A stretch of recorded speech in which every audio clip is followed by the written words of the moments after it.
is an experiential learning platform. And the problem we're solving is underemployment. There's got to be more ways we can embed real life experiences throughout a student's education. Riipen provides real world projects for students to complete either for course credit as part of their curriculum or outside the course for either co-curricular activities or for being paid.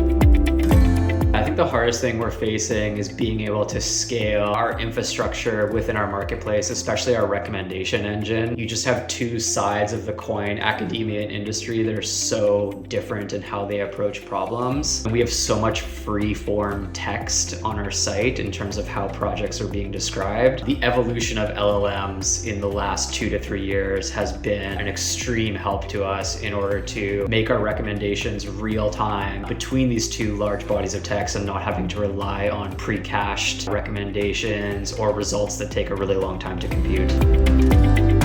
We just had a couple of projects that had really tight deadlines on them and we didn't have the bandwidth to do it ourselves. So we reached out to thoughtbot, whose reputation is amazing in the Ruby on Rails community, and they were able to hook us up with 2 senior devs and get our projects completed on schedule.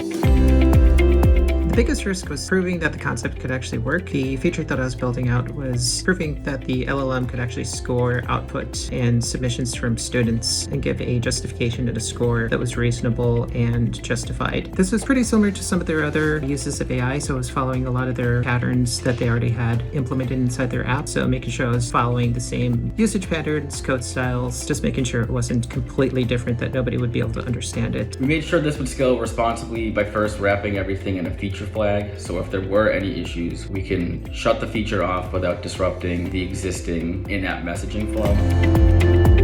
I think one of the greatest burdens of educators when it comes to incorporating these projects in their classroom is the grading burden it adds on them. And with one of the projects we did with thoughtbot, the automatic grading, we've been able to use AI to do a first pass of deliverable grading that students have submitted, which then educators can go in and assess further and tweak as needed. But that alone is going to save them hours and hours and hours of effort for every course that they teach.